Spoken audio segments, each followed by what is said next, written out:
Olá, pessoal do sexto ano. Eu sou o professor Peterson, da disciplina de Educação Física. E quero conversar com vocês sobre um assunto muito interessante. Você sabia que o seu corpo fala, mesmo que você não esteja falando? Muito bem, então hoje nós vamos tratar da linguagem corporal e vamos conhecer também quais os conteúdos do componente curricular da Educação Física para o sexto ano. Vem comigo então, pessoal!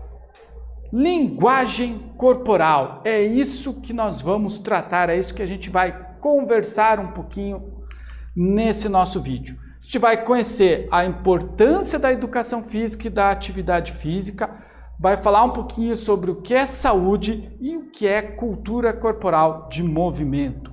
Então, educação física. Com certeza, vocês já tiveram aí várias experiências dentro da educação física, né? Já conheceram vários conteúdos, já praticaram lutas, já praticaram jogos, já praticaram esportes, já praticaram danças, já praticaram ginásticas dentro dessa evolução da vida escolar de vocês, tá? Então, esses são os conteúdos do nosso componente curricular Educação Física. Mas o que nós temos em comum em todos esses conteúdos? É o nosso corpo em movimento. Então, a ideia da Educação Física é de estudar o corpo em movimento e a cultura corporal de movimento. Então, o nosso objetivo é que vocês aprendam, que vocês desenvolvam o conhecimento de vocês dentro dessa cultura corporal de movimento. Então, sendo assim, vamos conversar um pouquinho aqui, ó. Educação física, será que é sinônimo de esporte? Será que educação física é só esporte? Olha só, educação física tem muito a ver com o esporte. O esporte é um dos conteúdos importantes da educação física e a gente aprende muita coisa através do esporte. Mas educação física não é só esporte. Educação física também é ginástica, também é dança, também é luta. Apesar de, dentro dessas atividades, nós temos também esportes envolvidos, né? Por exemplo, nós temos lutas que são esportes, mas a gente não pode simplesmente entender que educação física é esporte, tá? O esporte é educação física, mas a educação física ela vai além do esporte, tá bom? Educação física é uma disciplina que só acontece fora da sala de aula. Às vezes a gente tem esse conceito também, a gente entende que a educação física é aquela disciplina que vai acontecer lá fora da sala de aula, tá? Primeira coisa que a gente tem que entender é o seguinte: apesar da educação física, na sua grande quantidade, né, na maioria das suas aulas, ela acontecer num espaço fora da sala de aula, ela continua sendo aula, tá? Então, a sala de aula não está presa ali dentro daquelas quatro paredes, está lá na quadra, ou está no pátio, ou está no bosque, ou está na pista de atletismo, mas aquele espaço passa a ser o espaço da aula de educação física. Então, nós continuamos numa aula. Ou seja, a gente continua com o objetivo de aprender, né? Então, a gente continua aprendendo. Mas a educação física não precisa só acontecer nesses espaços lá fora. Ela também pode acontecer dentro da sala de aula. Muitas vezes é interessante o professor passar alguns conceitos, algumas ideias, tratar de alguns assuntos com vocês dentro da sala de aula, para que vocês possam entender melhor a prática e, quando forem para o momento fora da sala de aula, compreenderem melhor o que está acontecendo fora da sala de aula, né? Então, é um trabalho conjunto de sala de aula e fora de sala de aula. Ou a gente pode falar um trabalho conjunto de teoria ali na sala de aula, de troca de conceitos, e de prática, de vivência no momento que está fora de sala de aula, tá bom? Então, quando o seu professor aí, né, chegar para vocês e falar, hoje a gente vai ficar na sala, não precisa ficar aí reclamando, né? Ficar chateado porque a educação física não vai sair. Aprenda esses conceitos que ele está trazendo na sala de aula, porque isso vai te ajudar depois lá na prática, tá bom? Uma dica que eu dou para vocês, ok? O conceito aí no processo histórico, ao longo da história, como que foi aí a evolução da nossa educação física? Então a gente pode dizer que a educação física acompanha a humanidade desde o surgimento do homem, tá? Por quê?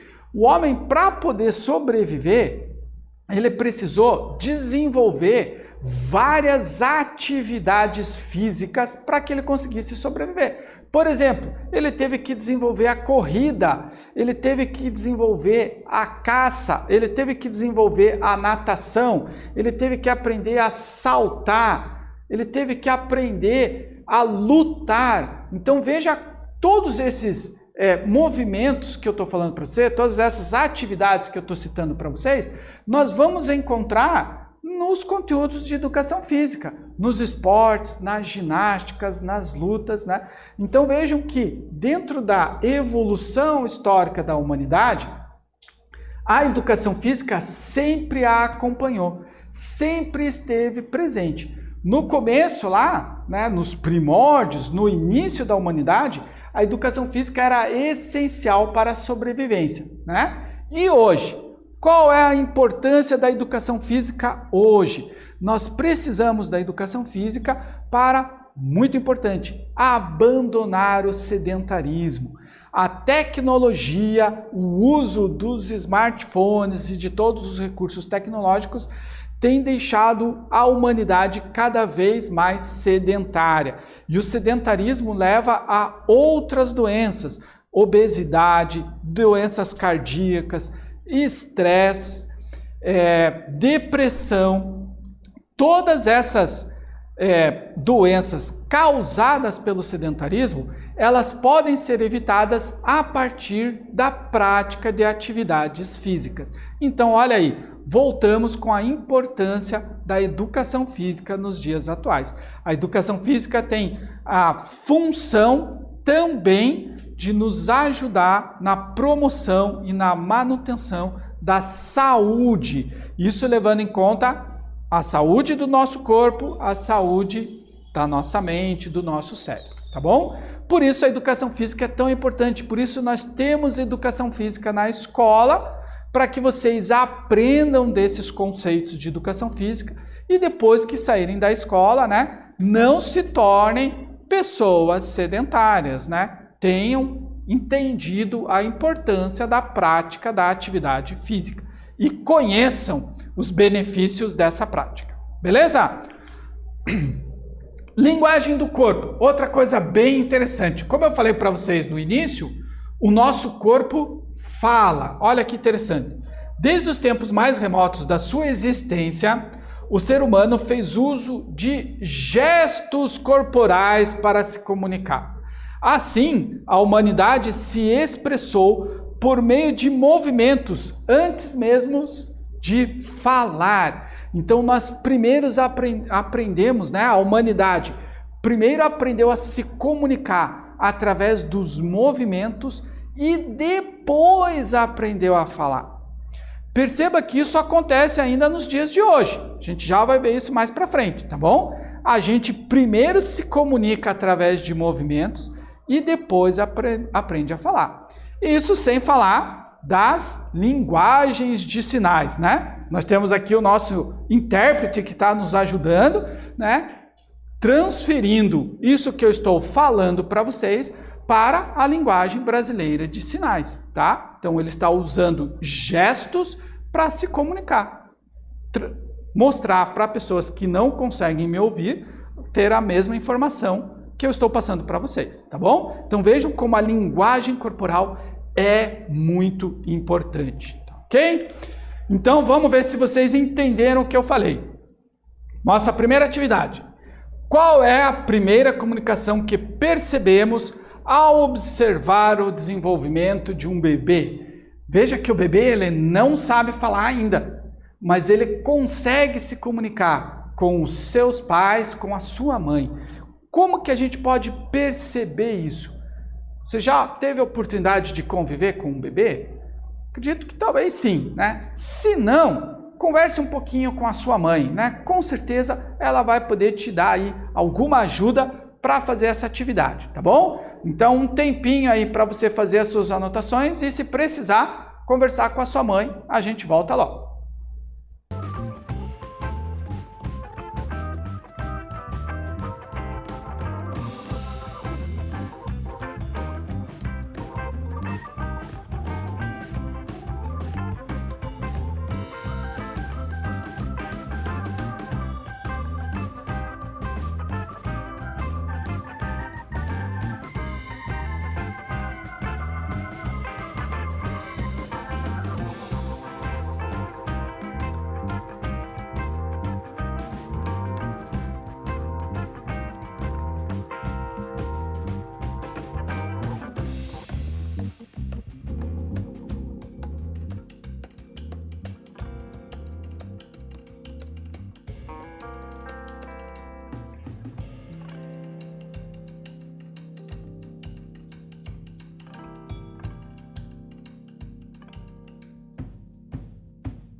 E aí, você descobriu qual é a primeira comunicação que percebemos ao observar o desenvolvimento de um bebê?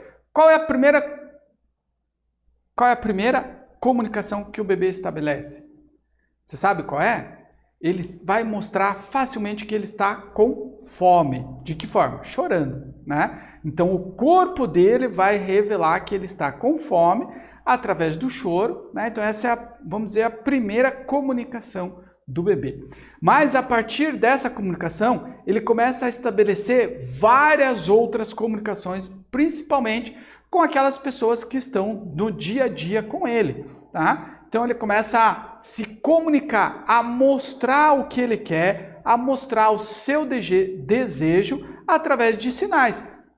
Sinais do rosto, sinais com as mãos ou mesmo movimentos corporais, com braços e com pernas, tá? Então, a gente analisando o bebê, nós percebemos que a linguagem corporal continua fazendo parte do nosso acervo motor.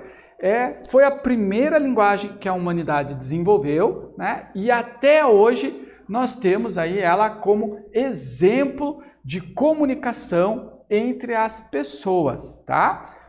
Existem outras formas de nós utilizarmos o corpo na linguagem corporal, mas o bebê nos mostra que essa linguagem é uma linguagem inata, característica do ser humano, ok? Vamos em frente então. Olha só, o nosso corpo fala. Cada ser se manifesta corporalmente através de sua singularidade. Então, cada ser é um ser individual, tá bom? E também, por pertencer a um grupo social, revela traços de valores, de crenças, de sentimentos, usos e costumes de sua comunidade. Então aqui nós podemos falar que nós temos duas formas de comunicação, né, de linguagem corporal ou do nosso corpo falando. Ele fala através dos nossos gestos, mostra quem nós somos, mas também através do nosso corpo nós mostramos características do povo ao qual nós pertencemos, tá? Pode ser através de gestos, através de vestimentas, por exemplo, tá? Através de costumes, tá? Então, todo esse conjunto, né, de corpo falando individualmente e em comunidade revela, na verdade, quem nós somos como ser individual e como ser numa sociedade, numa comunidade a que nós pertencemos, ok? Então, o corpo e cultura, nossa forma de ser, de viver e de agir, revela quem nós somos, revela no que nós acreditamos, revela a que comunidade nós pertencemos, tá? Perceba que nós identificamos isso facilmente, né, nos grupos, né? Nós temos dentro da sociedade alguns grupos que têm um jeito próprio de se vestir, um jeito próprio de se comunicar, né? um jeito próprio de andar. Né? Então isso a gente vai percebendo quem a pessoa é com o que ela nos demonstra, né? Certo? Então essa é o corpo, ele também sofre influências da cultura aonde ele está inserido. Essa é a ideia principal, tá? Essa cultura vai transferir algo para o nosso corpo, para o nosso gestual, para a nossa linguagem corporal e vai transformar também essa nossa linguagem, ok? Daí nós temos os ideais de corpo. Ao longo da nossa história humana, né, houveram vários ideais de corpo. Por exemplo, já teve a ideia de que o corpo ideal era aquele corpo mais redondo, né? Daquele corpo mais pesado. Por quê? Porque aquilo dava uma ideia de que essa pessoa não precisava fazer trabalho braçal, que ele era rico. Então, né, estar acima do peso, ser mais gordinho, significava ser rico em um período da história, tá? Também houve-se a ideia de que o corpo ideal devia ser o corpo branco, né? Sem que a pele estivesse mesmo queimada do sol, né? Por quê? Também aqui a gente vai ter uma série de preconceitos raciais por conta da cor, né? A ideia era que se você não fosse queimado do sol, você também não fazia trabalho braçal, né? Então, ao longo da história humana, nós vamos encontrar vários ideais de corpo. No decorrer de sua história, a humanidade configurou distintos ideais de corpo, que refletiam sua identidade individual e coletiva, sendo influenciada pelos valores culturais, pelas condições socioeconômicas e políticas de cada época, tá? Então, cada época influenciava nessa visão que a sociedade tinha de um corpo ideal. Mas, normalmente, essa visão de corpo ideal não é um corpo saudável, tá bom? Muitas vezes não é um corpo saudável. Assim como o corpo, o conceito de saúde também vai evoluindo através do corpo. Então agora a gente está pensando, corpo e saúde. O que será que a gente tem que ter? Um ideal de corpo, uma ideia ideal de corpo, ou na verdade a gente tem que ter um corpo saudável, né? Que tenha saúde. Mesmo esse conceito, ele sofreu algumas transformações, né? Então, por exemplo, um conceito de corpo e saúde, ele pode ser altamente deturpado, né? A busca por um ideal de corpo onde a saúde não existe. Esse que é o grande erro que a gente pode cair. Por exemplo, olha só essa imagem, né? Veja como a moça, na verdade, ela está magra, extremamente magra. Mas ela se olha no espelho e ainda se vê no espelho como gorda, né? Então a ideia dela é que ela teria que emagrecer ainda mais, mas ela já está magra, né? Então o corpo dela já não é mais saudável, porque a magreza é tão grande que essa magreza não está proporcionando saúde, está deixando ela doente, né? Então nós temos que tomar um certo cuidado com esses ideais de corpo que, na verdade, não são ideais saudáveis, tá? Atualmente, o padrão do corpo ideal é o corpo sarado. Mas será que ele é realmente sinônimo de saúde? Será que vale a pena a gente pensar um pouquinho sobre isso? Esse corpo saradão, né? Será que ele, na verdade, é um corpo saudável, né?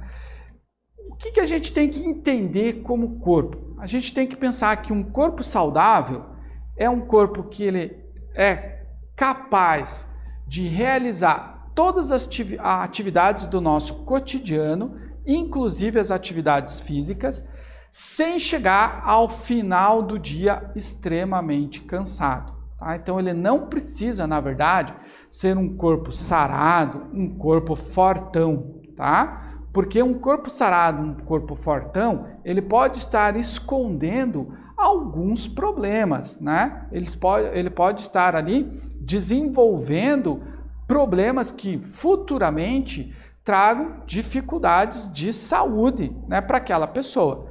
Então, o ideal de corpo que a gente tem que buscar é um corpo que faça com que a gente se sinta bem e que ele consiga dar conta da nossa atividade cotidiana, sendo que nessa atividade cotidiana nós temos que incluir sim a atividade física.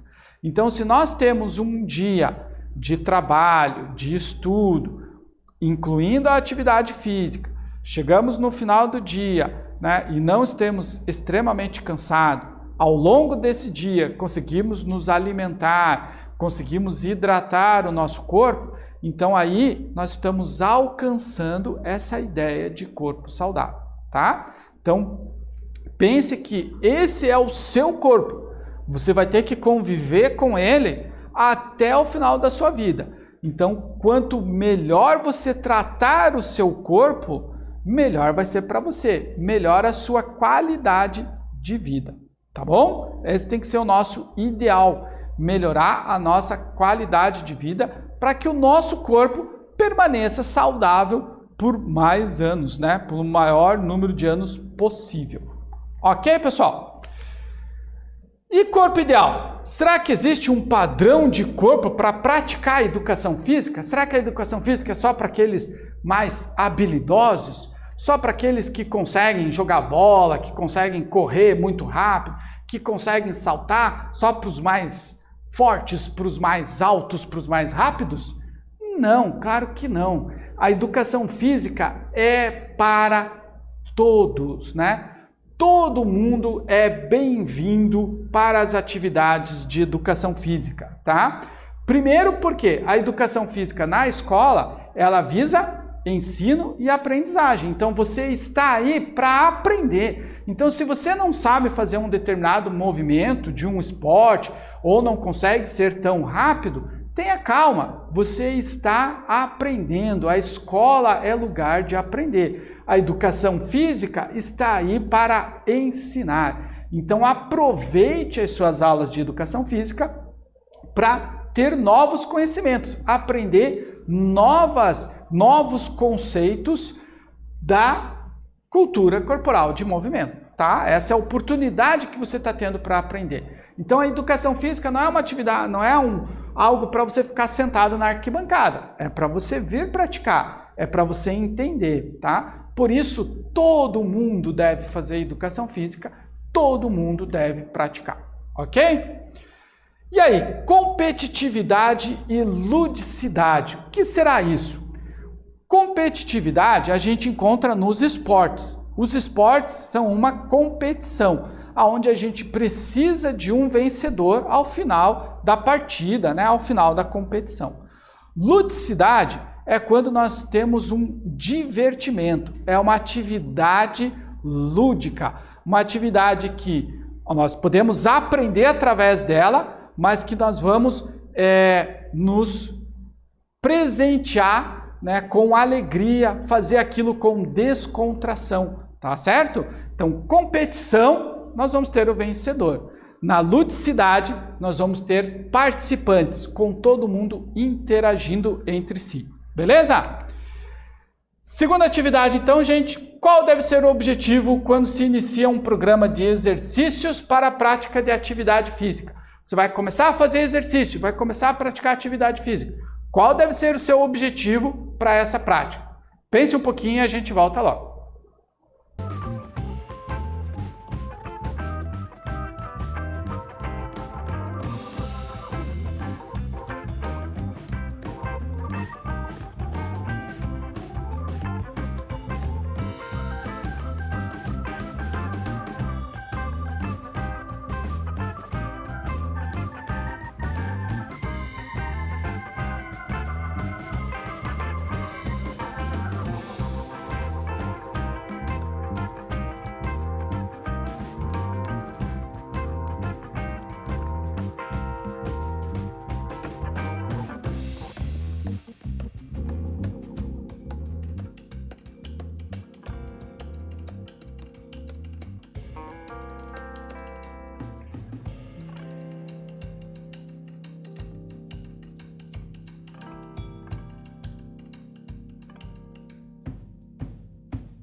Muito bem, pessoal. para finalizar, olha só, a lista de conteúdos da nossa educação física do 6º ano.